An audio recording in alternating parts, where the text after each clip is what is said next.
BSI presents The Standard Show, the podcast that brings you the stories behind the standards, with Matthew Childs and Cindy Paragill. Today's episode is our press conference. Hello and welcome to The Standard Show. My name is Matthew Childs and I am with Cindy Paragill. Hey Cindy, how are you? Well, as always, looking for a straight answer to a straight question. Nice, and so you should. And you, Matthew? Well, trying to avoid having to read between the lines. Of course. Now, the aim of this podcast is to bring you the stories behind the standards, and this episode is our press conference, something we have done before, but it's taken us quite a long time to get around to doing so again. Yes, on our socials over the past few weeks, we have asked you to get in touch with your burning questions about standards, either about something related to your job or the industry you work in, or something about standards that you're just plain curious about. Thank you to everyone who got in touch and sent us questions to education@bsigroup.com. We haven't been able to get around to answering all of them this time, so we'll hold them off for a future press conference. We certainly will. Now, as this episode has been turned over to you, there's no my favourite standard or standards desk of news this time, but both of these regular features will return soon. They will indeed. Now, here on The Standard Show, as well as receiving your questions about standards, we love your feedback too. Please rate and review us wherever you get your podcasts, particularly if you listen on Apple Podcasts or Spotify. Find and follow us on Twitter @Standard Show and on Instagram @The Standard Show. And check out the show notes for all of the ways to get in touch.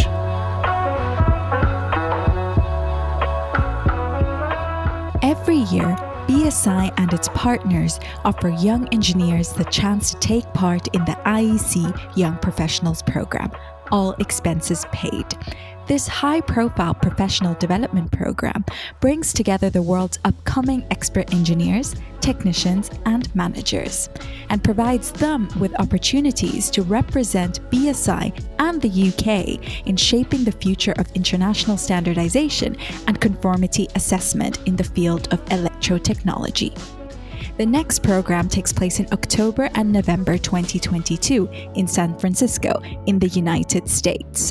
To find out more about the program and how to apply, visit bsigroup.com/education. Hi Matthew and Cindy. My name is Emma and I'm from Chislehurst, which is in Kent, southern England, for all the global listeners out there. I really enjoy listening to the podcast, and I particularly enjoy the My Favourite Standard feature because I love to hear the real-life personal impact standards have had for the contributors. I also always look forward to the teaser trailers you create and share on LinkedIn, so please do keep them coming for the new year with all the dressing up and the baking competitions too. I know from listening to previous podcast episodes that standards wouldn't be possible without the standards makers, and that BSI brings together experts in one room to decide what best practice looks like. I have always wanted to know, what is the process behind becoming a standards maker? Say I decide I want to join a committee. I click the link and I send my details across to BSI. But what happens next? Thank you, Emma from Chislehurst in Kent. A great question, and clearly a big fan there of My Favourite Standard, which is great too. And I'm glad you like the little introductory videos, or teaser trailers as you call them, that we do for some of the episodes. Now, the best way to see all of these is on our Instagram feed @The Standard Show. Now, Cindy, Emma also mentioned the food episode we did, and the video of us having that little bake-off for vegan brownies, which I think I won. I do not think so, Matthew Charles. If you remember, you forgot to put the pecans on top. Not sure that's entirely relevant, really. Not relevant. It was in the recipe. So, moving on, Emma's question is all about the process of becoming a standards maker. For an answer from a BSI perspective, we spoke to Locheen Humphreys, a standards committee manager who looks after committees in the areas of sustainability and manufacturing. Thank you very much, Emma, for that question, and I am happy to shed some light on it. I'm Locheen Humphreys, a committee manager with BSI, so I work with committees across the sustainability and manufacturing sectors. So as Emma, you said in the question, you've gone onto the BSI website, you've clicked through the link and you've filled out your details. When someone has filled out that form, you will have come to a section of the form that says which standard or which committee are you interested in being involved in. And that's where you will have written your standard identifier, so BSEN 12345 or whatever it is called, or the committee name, so AB/1 and then the name. So when the application goes through to the team at BSI, they will look at that section and they will send it on to the relevant committee manager. So that's when your application will come to somebody like me to review it. So in some cases, it might be that I had particularly been looking for or advertising for a new member for a committee. For example, in one of my groups, CII 59, and we look at chemicals for the treatment of drinking water, we knew that there was a work item on the horizon in the CEN, the European Standards Organization, that was going to be on citric acid, and we didn't have a citric acid expert. So we were particularly looking for somebody to do that. In other cases, it might be that you've seen some work from BSI and you've decided to apply. And in that case, the application comes straight through to me, and I will start reviewing your CV and your experience and your expertise that you've looked at. So if that's the case, I might go ahead and share your application with the committee chair, and we'll have a look at what you've listed as your key standards that you want to be involved in, and also the organisation that you want to represent, be that yourself or an industry body or an academic institution. And we may also share it with key committee members that are already working in that space. They might be from a similar organisation. They might be working on that those projects that you've said already. So after that approvals process, and if I've consulted with everyone that I feel like I need to consult with, I will come back to you with the decision to approve your application. So after approval is the registration, so getting you involved in the committee. So all new members will receive an email from a team at BSI called the Standards Assist team. And that will include everything you need to register for our various platforms, which is where you get access to committee documents. There's information about meetings and how to register for those. And also the email include a written resources pack. So that's information to kind of get you started on learning about standards, learning some of the language, and it's a written pack. So you have it there to refer back to as much as you need. What I always say to new members after they receive all of this information and they're starting to have a read of it is to really make an effort to get along to your first committee meeting. So depending on what committee you're joining, the committee might be meeting once a year. They might be meeting up to 7 or 8 times a year, depending on what the priorities are and how busy their work program is. But getting along to that first meeting can be a really, really good learning curve. So getting into the room with the other experts, whether it's a virtual meeting room or you're coming out to the BSI office at Chiswick, gives you a chance to see who else is on the committee, what kind of backgrounds they come from, what they're working on, what's on our agenda, how big our work program is. And as you kind of listen into the discussion and get a feel for it, you'll see who's working on national work, who might be representing the UK at European level, who might be representing the UK at the international level, and start to get a bit of an idea of where your expertise is going to be most valuable and also what you're most interested in contributing to. And through that, you'll also kind of get to start formulating some questions. And then after the meeting, you've got all of these people that you've just met, someone like me, the committee manager, the chair, the other members, and Standards Assist as well, to get answers to those questions.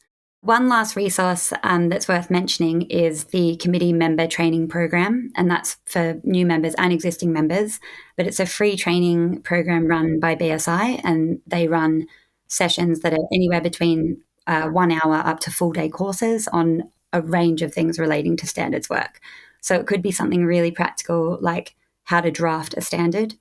It could be a session that kind of helps you contextualize some of the work. So looking at UK standards and how they relate to law and regulation.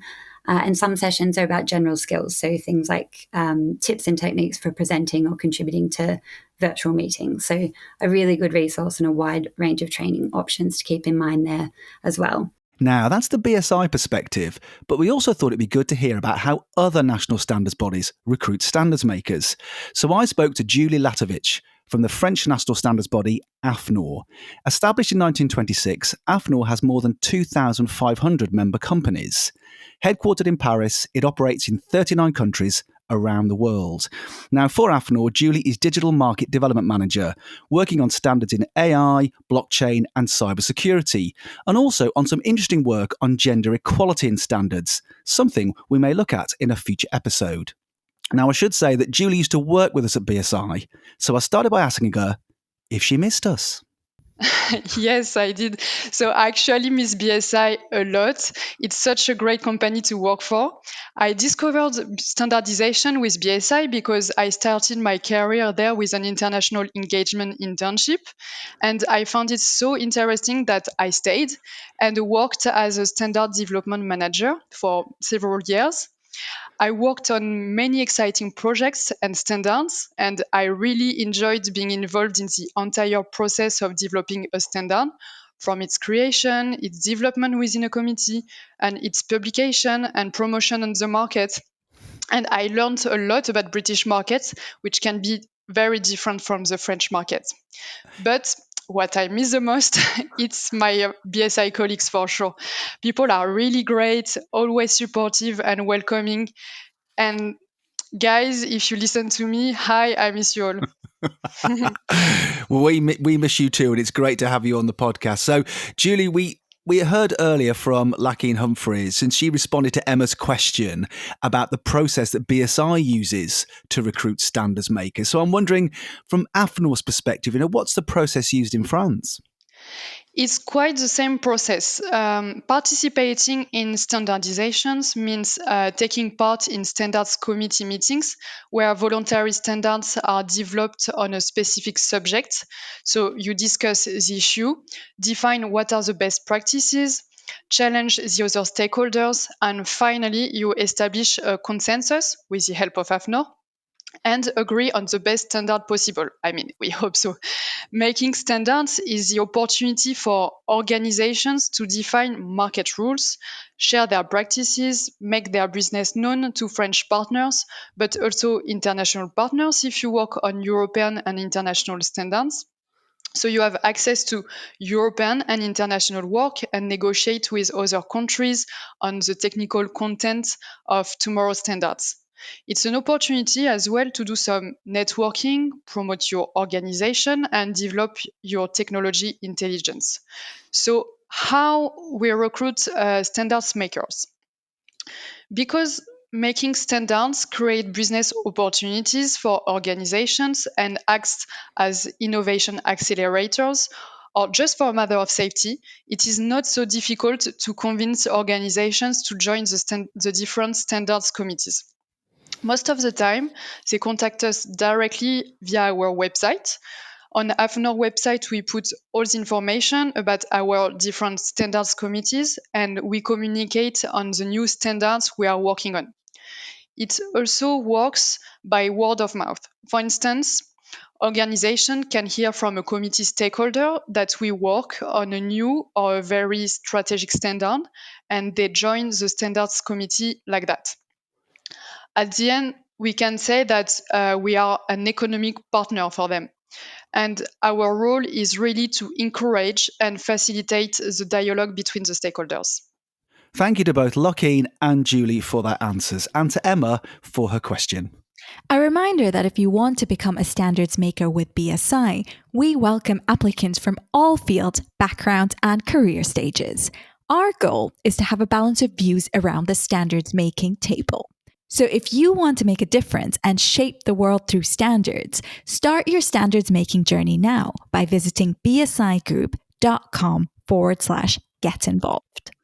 Now, before we move on, Cindy, in her answer, Lakeen did mention BS 12345 as an example standard identifier. Now, I looked this up and it actually does exist. It's a standard for diesel engines, cleanliness assessment of fuel injection equipment. Really?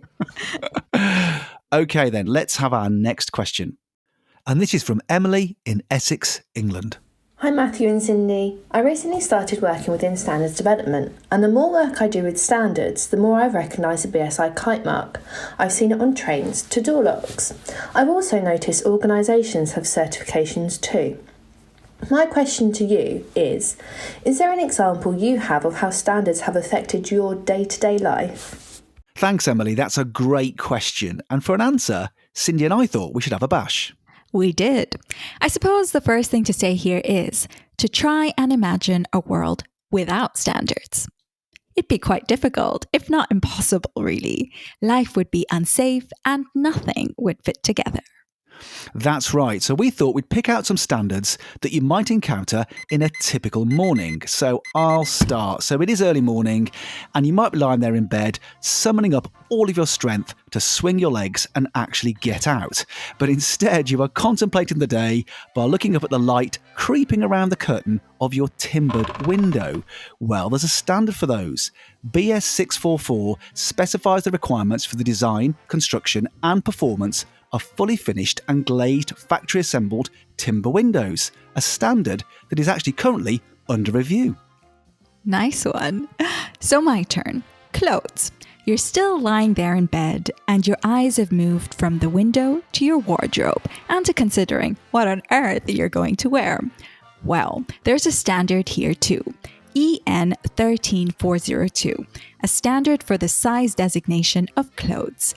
This European standard describes a flexible sizing system based on body dimensions and the related size labeling information for consumers by the use of a standard pictogram. Actually, talking about your wardrobe there, Cindy, ISO 7171, a standard for testing the stability of furniture. And again, another standard currently under review. Now, I can't start my day without a cup of tea. And as you know, Cindy, we have talked about this many times on the podcast before. Many times. Some say it's all we talk about on the podcast. Yeah. So here we have ISO 3720, a standard for defining what we mean by black tea, and ISO 3103, a standard for brewing tea. And for beverage balance, let's not forget coffee, Matthew. And my favourite of the coffee standard is ISO 18794.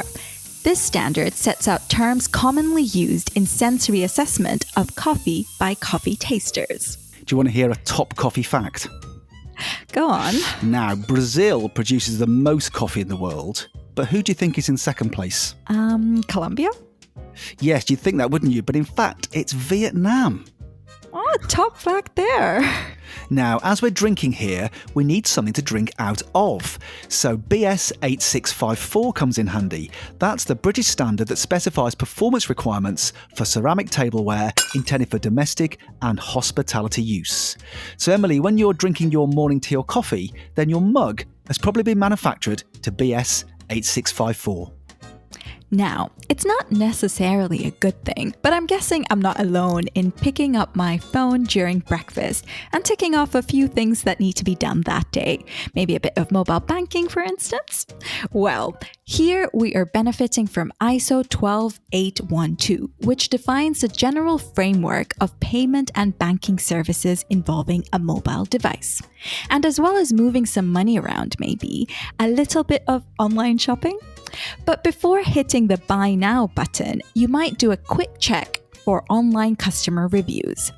Well, ISO 20488 is all about improving the collection, moderation, and publication of online consumer reviews. So we've had breakfast, checked how little we have in our bank accounts, but then went ahead and spent it anyway. So it might be time. Why not? It might be time to leave the house and head to work. Now, for me, if I was doing that, it'd be by bike. And there are a bunch of standards here. ISO 4210 on general safety requirements, ISO 5775 for tyres, and ISO 6699 for handlebars, to name but three. But of course, you may not be heading to the office as much these days, but rather working from home or in other locations instead. And in doing so, you're pretty reliant on Wi-Fi. Security is a major issue for Wi-Fi, as many Wi-Fi hotspots are in public areas and open to the possibility of hackers gaining unwanted access to the devices of people using the hotspot. Well, the standard IEEE 802.11i is used to facilitate secure end-to-end communication for wireless local area networks. So, Emily, there you have it. Just a small selection of standards that you might encounter at the start of your day, helping to make life easier, safer, and better. And if you want to find out a bit more, do you want to know more about the role and purpose of standards in the modern world? Then BSI's free online course, The Power of Standards, is for you. Through its 3 modules, you'll learn about what standards are, why organizations use them, how they are made, and how and why people get involved in standards making. The course is designed to last around 30 minutes, but you don't need to complete it all at once. You can stop at any point and restart again later when you're ready. To find out more, visit bsigroup.com/education. Now, our next question is from Paul from Coventry. Actually, before I read Paul's question, do you want to hear a top Coventry fact? Go on. Well, it's back to bikes, actually. All modern bicycles are descended from John Kemp Starley's Rover safety cycle, invented in 1885 in Coventry. Stunned silence there from Cindy. So Paul writes, I hear you speak a lot on the podcast about the issue of consensus with regard to standards, and it got me thinking about how hard this must be to achieve, especially for international standards. If there are thousands of people providing their expertise and experience to deciding what good is for whatever standard they're working on, that sounds like a pretty enormous challenge. So my question is this: what happens if there's an impasse and consensus just cannot be reached? What then? Well, Paul, that's a really interesting question, and thank you for it, because it really goes to the heart of standards making. I'm Martin Cottam. I chair the ISO Technical Committee on Occupational Health and Safety Management. I've chaired that committee since it was formed in 2018, but I've also had a 20-plus year involvement in the BSI Committee for Occupational Health and Safety, and been involved in a number of other areas of standardisation, including asset management. And my working life has been as a quality director, so standards have been a big part of that as well. So, to the question of consensus, I think it's worth saying that this situation usually arises in the context of a standards committee meeting, where you may have several tens of people around the table. Of course, they are reviewing the input, as you point out, of potentially thousands of people who are contributing through the public comment process or through the activity of national mirror committees, such as BSI committees. And discussions usually about a specific proposal or comment that somebody has submitted, seeking to change some specific wording or perhaps to adjust the structure of a document. And the basic answer to your question is that if there isn't consensus in the room in favour of the change, the proposal isn't accepted and the document remains unchanged. Now, that said, it's often the case that if a change is proposed to a document, there may be parts of the proposal which receive more support than others. And so, of course, through discussion, it may be that parts of the proposal are accepted and parts are not, or a modified proposal emerges for which there is consensus. Now, consensus is defined as the absence of sustained opposition. And that really means that you've found something that everyone can live with, a compromise solution, if you will. And of course, under the ISO Code of Conduct, all of us involved in standards development are required to work towards consensus and not hinder the development of standards by holding out for our own unique position. We need to respect each other and recognise that all views are valid and work to find that compromise. Now, of course, the other thing is our standards documents go through numerous iterations before they're published. So at each iteration, we're looking more for improvement them for perfection. And so I think the phrase, "can you live with it?" is a key one in discussions which edge a group towards consensus. And where necessary, we break down the discussion and the debate into smaller and smaller elements to find the points of contention and then look for those compromises.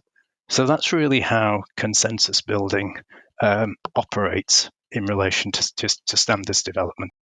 So let me try to give you an example of that. And I'm going to go back to the original development of ISO 45001 for occupational health and safety management, which was quite a protracted development. It lasted from about 2013 through to the publication in 2018.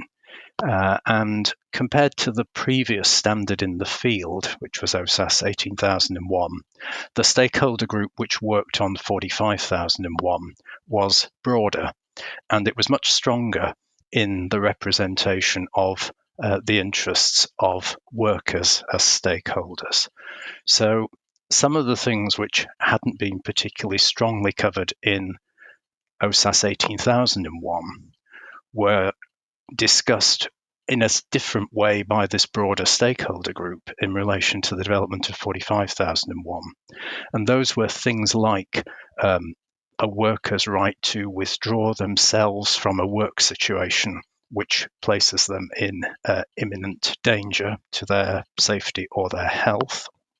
Things about provision of PPE at no cost to workers, training to be provided within work time. Those sorts of things had not been included in OSAS 18001, and there was a strong feeling from a number of stakeholders that these kind of things should be included in ISO 45001. And those were the kind of areas where there was a lot of discussion because, if you like, there were potentially diametrically opposite views being expressed within the room. And the standard itself bears witness to the fact that compromises were made on some of those issues. In relation to the provision of PPE and training to workers, you will find an informative note in the standard which says that those things, making PPE freely available and providing training within work hours, can be beneficial. And can help develop a good OHS culture. So they don't mandate it, but they encourage it, and that was a compromise around eventually consensus emerged that was what everybody could live with, as it were. So I hope that sort of brings it to life for you. You can see the evidence of consensus at times in the wording of the document as you read it. Our thanks to Martin for a great answer to Paul's question. And if you want to find out more about ISO 45001 and a related standard, ISO 45003, on psychological health and safety at work, check out episodes in the podcast feed on those particular standards. Now, our next question is related to Paul's in that it concerns the issue of standards committees. It's from Surbjit, a self-proclaimed long-term listener to the podcast, who has got in touch with us from Pasadena in sunny Southern California. How I could do with a little bit of that right now. Oh, yes. So, Surbjit writes, I have a couple of questions. The first one is about the issue of the technical committee. This comes up a lot in the episodes, and I was wondering what precisely is a technical committee? And my second question is, what is the relationship between national standards bodies, like BSI, and their international counterparts, such as ISO and IEC? How does the relationship work, and is it the same for all national standards bodies? And to get some answers, I spoke to BSI's Senior Policy Manager, Alice Kasassian-Brown. So Alice, we've had this question from Surbjit from Pasadena in California about the issue of the technical committee, and he is wondering what precisely is a technical committee? A technical committee is essentially just a group of people who are all brought together to focus on standardization in one field of activity, so one particular topic that's of interest to them. Now, the technical committee will be responsible for the development and maintenance of all the standards or other related standardization documents in their field of activity. Now, they might divide their work into subcommittees if they cover a particularly wide topic, and then they can also delegate specific work items out to working groups or panels. But ultimately, it's that technical committee that has the overall accountability for the standardisation in their field. Now, a technical committee really needs to have a wide range of stakeholders involved. So you need the voices there from industry, from trade bodies. You need to hear the consumer voice in there. You might have academia. You might have government representation. So it depends very much on the field of activity, how many people will be involved and what stakeholders they will represent.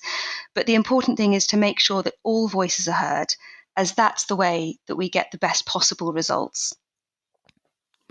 And this term technical committee, is it used throughout the entire standards community? I'm thinking if it's, whether it's a BSI committee or a SEN or SENLEC committee or an ISO, IEC, do we still use that term, technical committee? Yes, absolutely. It's a common term that's used across the international, the European, and the national level. You'll hear other terms used as well connected with that. So as I said earlier, you might have subcommittee, working group, panel, but ultimately the technical committee is the overarching senior body responsible for that field of activity. Now, Sergit's second question is about the relationship between national standards bodies like BSI and their international counterparts, such as ISO and IEC. How does the relationship work?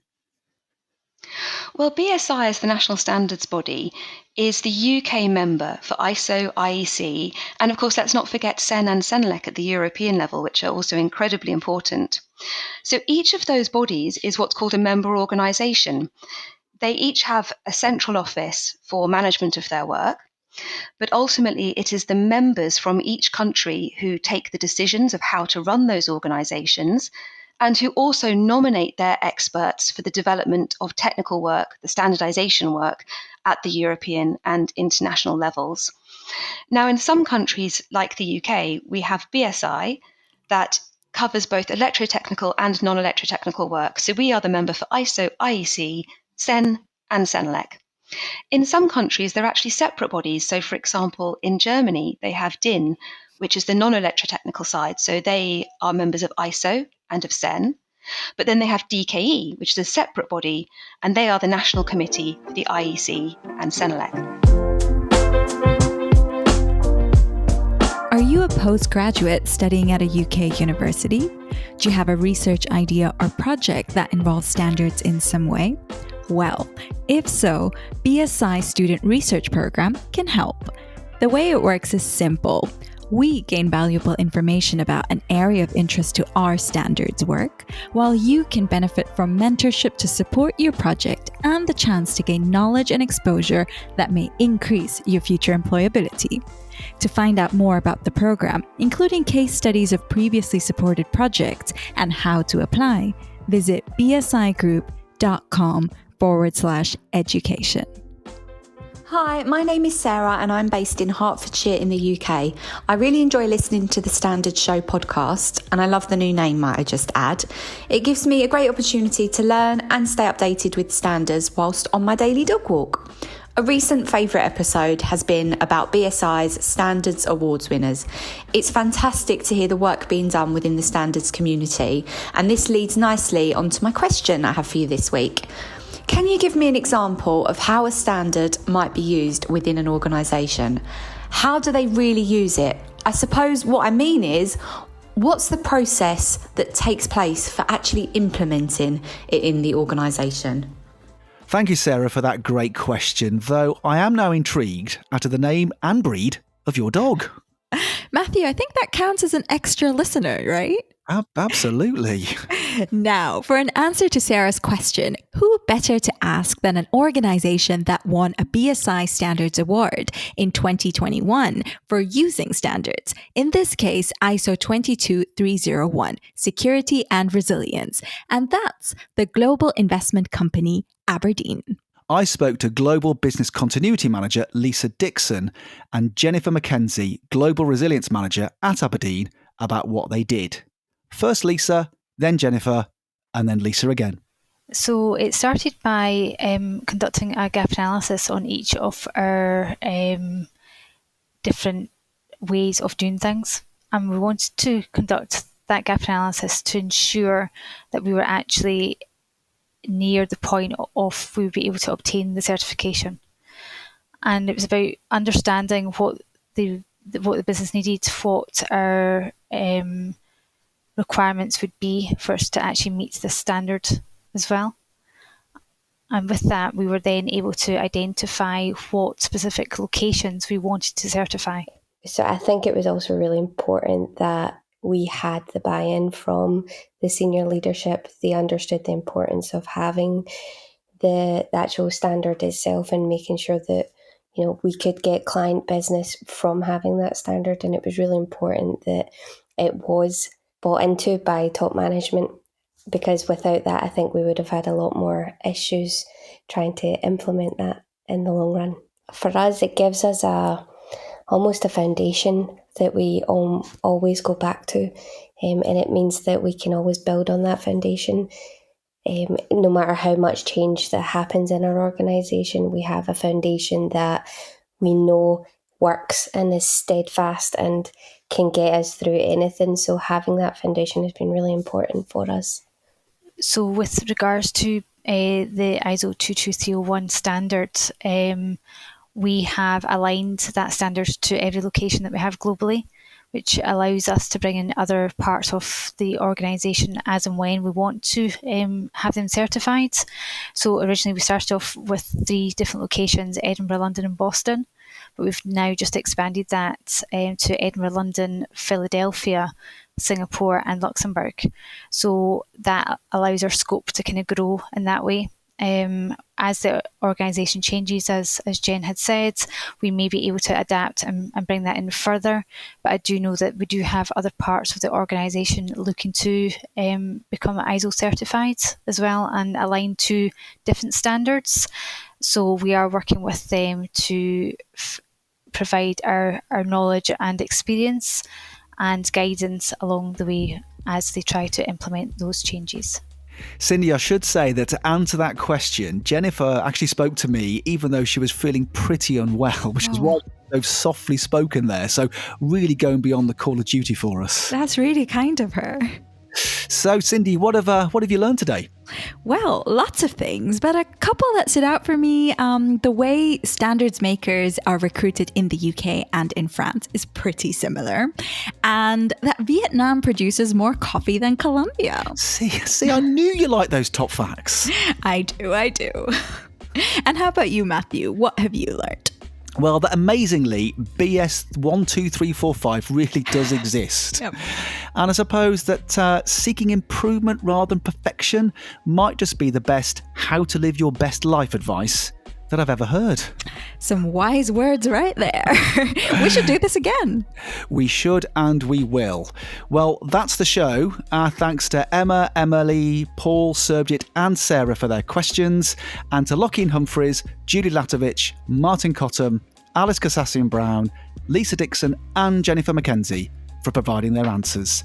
And of course to you for lending us your ears and wanting to discover more about standards. You have been listening to an episode of The Standard Show with Matthew Childs and Cindy Paragill. Subscribe to us now, wherever you get your podcasts.